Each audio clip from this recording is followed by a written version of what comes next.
Doctor हमारे नीरज जी, आओ इधर आओ। सुबह सुबह गिफ्ट लेके आए हैं। हाँ, ये बहुत लिखा भी, 40 से ज्यादा नेचुरोपैथी पर डॉक्टर नीरज जी ने किताबें भी लिखी हैं। एक बार जोरदार अभिनंदन है। ये हमारे नेचुरोपैथी के भीषम पितामह हैं। आज सुबह सुबह गिफ्ट ले आए। हाँ, ओ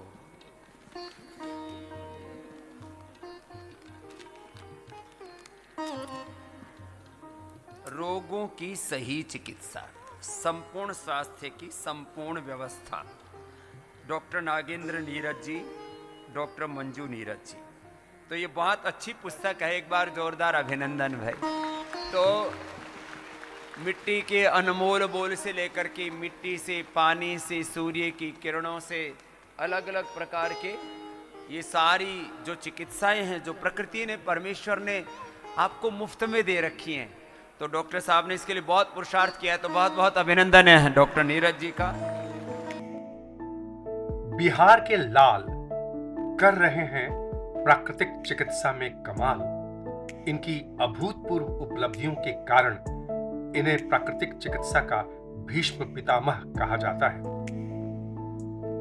अंतर्राष्ट्रीय ख्याति प्राप्त प्राकृतिक चिकित्सक डॉक्टर नागेंद्र नीरज पतंजलि के प्राकृतिक चिकित्सा विभाग के प्रभारी हैं। डॉक्टर नीरज से सुअवसर मिला बातचीत करने का, और ये बातचीत इतनी रोचक रही, इतनी ज्ञानवर्धक रही, प्रेरणादायी रही कि करीब 40 मिनट से ज्यादा हो गए और कुछ पता ही नहीं चला। इसलिए इस बातचीत को 3 भागों में विभक्त करना पड़ा। और आइए देखते हैं बातचीत का प्रथम भाग।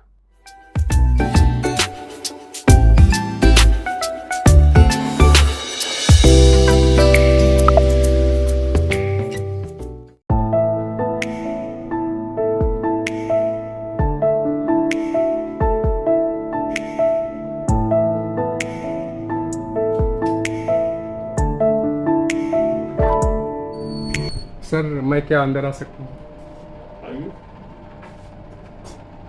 हार्दिक स्वागत है आपका। जी, मैं आया हूँ सर यहाँ योगग्राम में, और आपका जो सुबह में 7:30 बजे आप आहार के ऊपर अपने विचार व्यक्त करते हैं, तो मुझे बहुत अच्छा लगा। तो मैंने सोचा कि आपसे इस पर कुछ बातचीत करूँ। पहले सर कि आप ये आहार ही पर आपका स्पेशलाइजेशन क्यों? ऐसा है कि मैं मूलतः बिहार के रहने वाला हूँ। अभी वर्तमान में मैं जयपुर में रहता हूँ, जयपुर में मकान है। क्योंकि राजस्थान मेरा जन्म तो क्षेत्र रहा बिहार जी, लेकिन कर्म क्षेत्र हमारा राजस्थान बन गया। 1972 में मैं राजस्थान में प्रवेश किया जी। वहीं हमने नेचुरोपैथी क्षेत्र में बड़ा विचित्र ढंग से आया हूँ मैं। जी जी। उसकी भी बड़ी अद्भुत कहानी है। खैर, उस कहानी की चर्चा अभी नहीं करेंगे। अभी तो मूल प्रश्न आपका है कि भाई आहार, हाँ, आहार पर कैसे आपका? इसलिए कि हमारी नेचुरोपैथी है ना, प्राकृतिक चिकित्सा, जी उसका मानना है, उसका मानना क्या है, उसकी बेसिक फिलॉसफी है कि भाई आपके शरीर के अंदर ही वो सारी प्रक्रियाएं हैं। बाहर से उसे दवा लेने की आवश्यकता नहीं है। Auto healing system, auto monitoring system, auto treatment system, auto rejuvenating system, auto renovating system, auto, सभी चीज आपके अंदर है। All are within your body. आप उसे मौका दीजिए, और वो मौका मिल, यानी आपके अंदर ही डॉक्टर बैठा हुआ है, लेकिन वह डॉक्टर सो गया है। जी। तो हमारा नेचुरोपैथी, योग, प्राणायाम, ये तीनों ही उस डॉक्टर को जगाने का काम करते हैं। और वो जाग जाता है तो फिर कोई दवा की आवश्यकता नहीं रह जाती है। और उसमें भी आहार की बहुत बड़ी भूमिका है।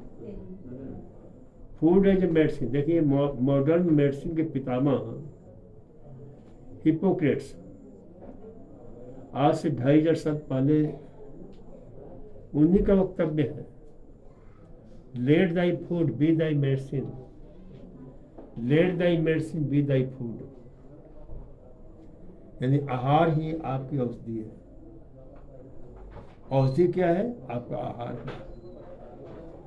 और ये तो 2500 साल पहले पुरानी बात है, लेकिन हमारे पुरखों ने, हमारे महान वैज्ञानिकों ने, आयु वैज्ञानिकों ने आज से 5000 साल पहले इस सत्य को उद्घाटित किया कि यदि पथ्यम किम औषधया, यदि पथ्यम किम औषधि। जी, मैं जरा इसमें थोड़ा सा रुकना चाहूँगा। मैं पिछली बार अक्टूबर में आया था तो मैंने देखा कि वहाँ लिखा हुआ है यही चीज़, और मैंने उसको रिकॉर्ड किया, उस पर अपना बना भी दिया मैंने कुछ आहार के। वहाँ जो भी लिखा हुआ मेरी पुस्तक का है। हाँ, वहाँ पर मैंने देखा, इसलिए मुझे इससे रिलेट करने के लिए, चूंकि आप बात कर रहे थे तो मैंने उसका जिक्र किया। तो यदि आपका आहार सही है तो दवा की क्या आवश्यकता है, और यदि आहार सही नहीं है तो दवा की क्या आवश्यकता है। मनपूत कपूत का धन संचय, अपूत सपूत का धन संचय, वो भी है। तो ये जो है अपूर्व प्रकार के अलंकार से विभूषित ये मंत्र अद्भुत है। इसी को एक अन्य वैज्ञानिक ने कहा है, पथ्य अस्ति गदा तस्य किम औषध निस्वने, पथ्य अस्ति गदा तस्य किम औषध निस्वने। इसका भी वही अर्थ है कि यदि आपका आहार सही नहीं है तो दवा की जरूरत क्या है, और आहार सही है तो दवा की क्या जरूरत है। तो उसी आधार पर हमने आहार के ऊपर काफी काम किया, पुस्तकें लिखी। आज मुझे 50 साल हो गए इस क्षेत्र में काम करते हुए, और परमात्मा ने 50 साल, परमात्मा ने माध्यम बनाया है। बहुत अच्छे अच्छे हॉस्पिटल जीरो से शुरू करके 11 हॉस्पिटल पूरे हिंदुस्तान में, और उसे जो है शिखर तक पहुंचाना, कि प्रभु की बड़ी कृपा रही है। कहाँ कहाँ थे आप? मैं सर्वप्रथम जयपुर में था। जयपुर में मैं रहा 1974 से लेकर के जो है 80 तक। फिर मैं जयपुर से अजमेर चला गया, क्योंकि उस समय मुझे 3 हॉस्पिटल चलाने का सौभाग्य परमात्मा ने दिया था।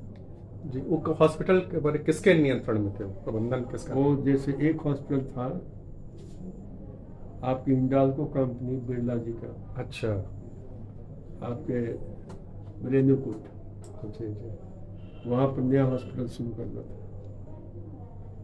दूसरा हॉस्पिटल था हांगकांग के एक व्यक्ति थे, उन्होंने वहाँ पर जो शुरू करने का उनका इरादा था। तीसरा जयपुर, ये कदम अजमेर। अच्छा, तो चूंकि जयपुर हमारा एक कर्मस्थली बना हुआ जी था, जी जी, तो इसलिए हमने अजमेर को चुना मैंने, क्योंकि एक साथ तीनों जगह हम नहीं जा सकते जी। फिर उसके बाद जो है वहाँ 88 तक रहा। फिर श्री महावीर जी एक जगह है, वहाँ पर मैं 6 साल रहा। और इस क्रम से जो है जयपुर के पास में रहा, बस्सी में। फिर उसके बाद